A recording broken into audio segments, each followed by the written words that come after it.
Look, I need to tell you something before you watch the rest of this video, and some of you are not gonna like it. Harley-Davidson riders are the most psychologically transparent group of motorcyclists in America.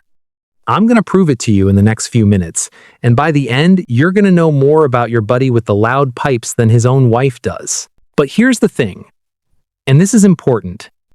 I'm not here to roast Harley, guys. My uncle rode a Road King for 32 years. My neighbor right now has a fat boy in his garage that he polishes more than he hugs his kids. I get it. I respect it. There's something happening psychologically when a man swings his leg over a Milwaukee-built V-twin that doesn't happen on any other motorcycle in the world, and most riders themselves can't explain it. So let's actually figure out what's going on in that helmet. The first thing you need to understand is that buying a Harley-Davidson is almost never about transportation. I want you to really sit with that. Because if it were about getting from A to B, every single Harley owner in America would be on a Honda Goldwing or a Yamaha. Those bikes are faster, smoother, more reliable, cheaper to maintain, and statistically less likely to leave you stranded on the side of Interstate 40 at 2 in the morning. Harley owners know this. They're not stupid. So why do they keep buying them? Because a Harley is not a vehicle. A Harley is a costume. And before any of you click off, hear me out. Every single thing humans do is a costume in some sense. The suit a guy wears to a job interview is a costume. The wedding ring is a costume. The Yankees hat is a costume. We are constantly broadcasting who we are or who we want to be to the people around us, and a motorcycle, especially a Harley, is one of the loudest, most expensive, most visible costumes a man can put on. Here's what makes Harley specifically interesting to psychologists. When you ride a sport bike, like a Yamaha R1 or a Kawasaki Ninja, you're broadcasting one thing: speed, performance. I am young, I have reflexes, I might die today, and I think that's cool. That's the message. When you ride a touring bike like a BMW K1600, you're broadcasting comfort, engineering, status. I have disposable income and a herniated disc. Different message. When you ride a Harley, you are broadcasting something much, much deeper, and it has nothing to do with the bike itself. You're broadcasting belonging. This is the thing nobody talks about. Harley-Davidson is not selling motorcycles. Harley-Davidson is selling the cure to one of the biggest crises in American male life right now, which is loneliness. The average American man over 40 has fewer close friends today than at any point in recorded history. Like, fewer than your grandfather had, fewer than your great-grandfather had. The data on this is genuinely depressing. Men are isolated. Men don't have third places anymore. The bowling league is dead. The Elks Lodge is dying. Church attendance is down.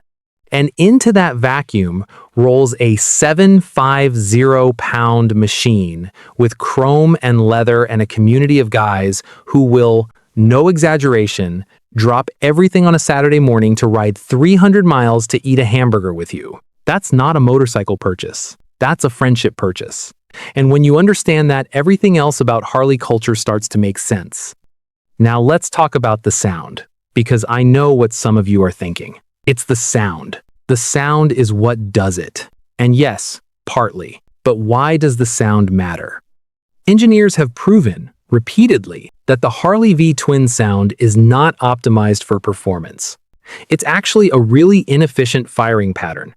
Two pistons sharing a single crank pin, firing at uneven intervals. Potato, potato, potato. There are objectively better sounding engines. There are objectively faster engines. But Harley spent millions of dollars trying to trademark that sound in the 1990s because they understood something most companies don't. The sound is a tribal call. When you hear that idle from 3 blocks away, your nervous system, if you're an American man of a certain generation, lights up. You don't even have to like motorcycles. Your brain just goes, ah, that's a Harley. You've been conditioned by 60 years of movies, music, advertising, your dad, your uncle, the guy down the street who scared you when you were 7. That sound is so deeply embedded in the American psyche that hearing it activates something pre-rational. And every time a Harley rider twists that throttle a little harder than he needs to at a stoplight, what he's actually doing psychologically is sending out a sonar ping. He's saying, I am here. Are any of my people nearby? And that's beautiful, actually. It really is. It's just primal in a way that most modern life isn't. Okay, but let's get into the specific archetypes, because not all Harley riders are the same. There's a whole spectrum here, and I want to walk you through what your specific Harley says about you. Let's start with the Road King guy. If you ride a Road King, you are a man who has things figured out, or at least you want everyone to think you do. Road King guys are the dads. They're the guys who have a 401k. They got the bike after the kids went to college. They wear actual riding gear, they go on planned trips, they have a route mapped out, they know where the gas stops are. Psychologically, the Road King rider is performing competence and stability. He's saying, I am dangerous, but responsibly so. I will not embarrass my wife at the country club. There's nothing wrong with this. This is, frankly, the healthiest Harley archetype out there. Now the Street Glide guy. Different animal. Street Glide guy is performing taste. He cares about how the bike looks in photographs. He probably has it on Instagram. He's done the stretch bags, the big front wheel, maybe the upgraded sound system. The Street Glide rider is, psychologically, somewhere between an enthusiast and an artist. He sees the motorcycle as a canvas. And again, no shame in this game. These are often the most knowledgeable guys on the road. But there is sometimes, and I'm just being honest here, a whiff of look at me that the Road King guy has aged out of. Then we have the Fat Boy rider. The Fat Boy is a complicated bike psychologically because of Terminator 2. I'm just gonna say it. A huge percentage of guys who bought Fat Boys between 1991 and about 2010 were carrying around a mental image of Arnold Schwarzenegger riding one out of a drainage canal. The Fat Boy rider, more often than not, is performing toughness, width, mass, presence. He doesn't want to be ignored at the gas station. And again, I'm not making fun of this. The desire to feel imposing in a world that increasingly tells men they should make themselves smaller is a real psychological need, and the Fat Boy meets it. The Sportster rider is fascinating to me, especially the older Sportsters, the 883S, the Iron 883. This is often a younger guy, or a guy on a budget, or a woman actually. Sportsters have a huge female ridership. The Sportster guy is psychologically the most secure Harley rider in some ways, because he's chosen the bike that the other Harley guys make fun of. The Sportster gets called the girlfriend bike. It gets called the starter bike. And the Sportster rider just doesn't care. He likes the bike. He's not trying to prove anything to anyone. There's something almost zen about the Sportster rider, and I have a lot of respect for that energy. Then you've got the Softail Slim guy, the Heritage Classic guy, the Low Rider. Each of these has its own psychological flavor. The Heritage Classic guy is a romantic. He wants to feel like he's in 1957. He probably has a leather jacket older than his marriage. The lowrider guy is performing cool. He thinks of himself as the outlaw archetype. He may or may not actually be an outlaw. Statistically, almost certainly not. And then, and I want to be really gentle about this, there's the CVO guy, the Custom Vehicle Operations bike, the $40,000 Harley. The CVO rider is a specific psychological profile. This is a man for whom the motorcycle is a trophy. He has done well. He wants people to know it.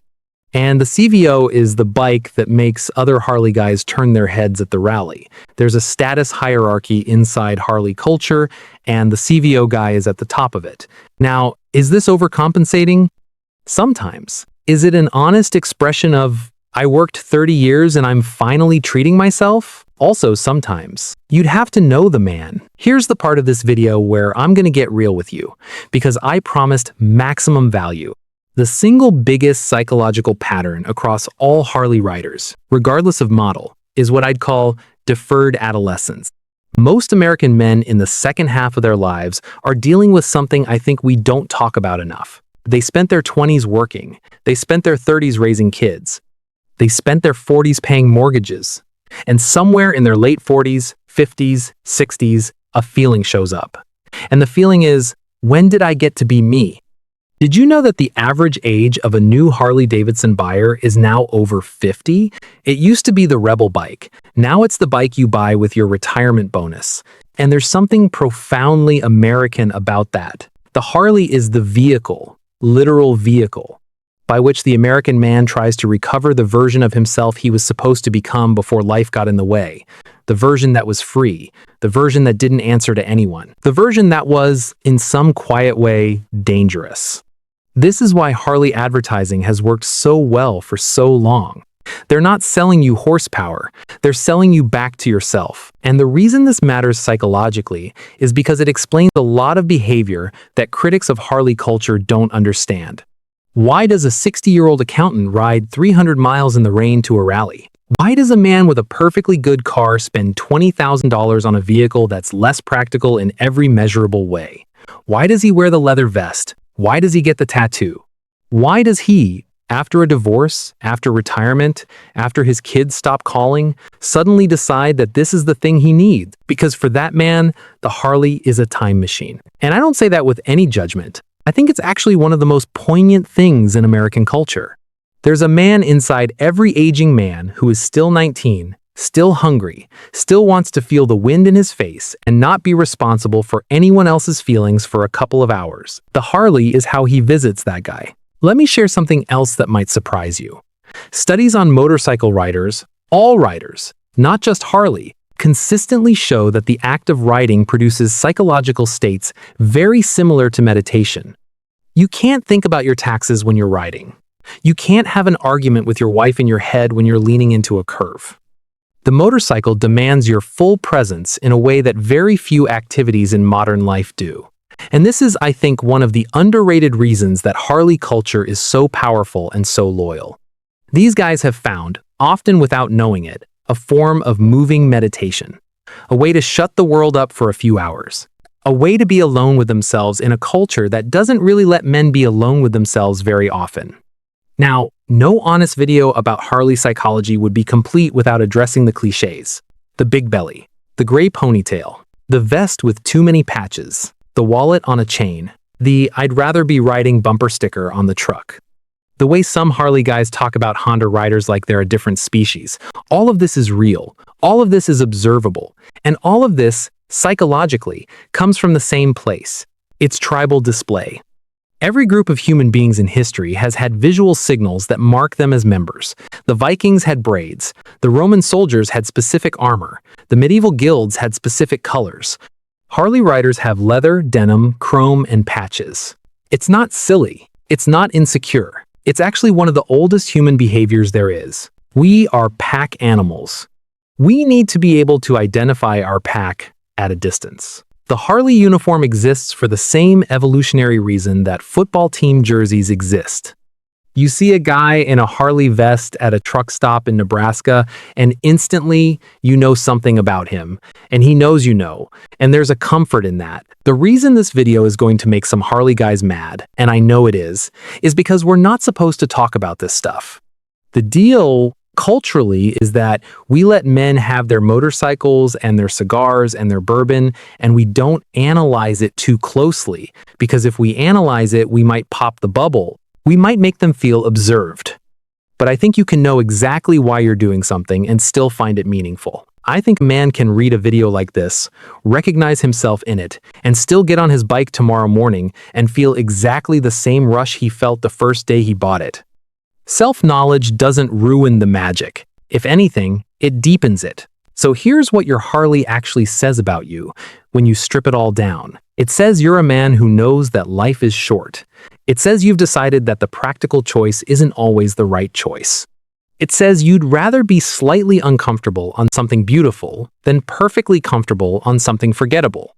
It says you understand. On some level, you might not even be able to articulate that the rituals matter, the sound matters, the wave between two riders matters, the friendships you make at gas stations matter. It says you're still trying to be the man you wanted to be. And in 2026, in a country that is increasingly trying to flatten everyone into the same frictionless, screen-bound, opinion-having consumer, choosing to spend your weekends on a loud, expensive, slightly uncomfortable American machine surrounded by other men who made the same choice. That's not a midlife crisis. That's a midlife answer. The guys who don't get it never will. And the guys who get it don't really need anyone to explain it to them. But every once in a while, somebody needs to actually say what's going on, out loud, with some respect.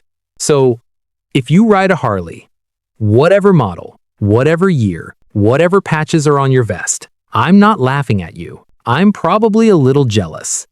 Because you figured out something about being a man in America that a lot of guys never figure out at all. And the next time you hear that potato sound coming up behind you on the highway, you'll know exactly what it means. It means somebody, somewhere, is busy being himself. And there's nothing more American than that.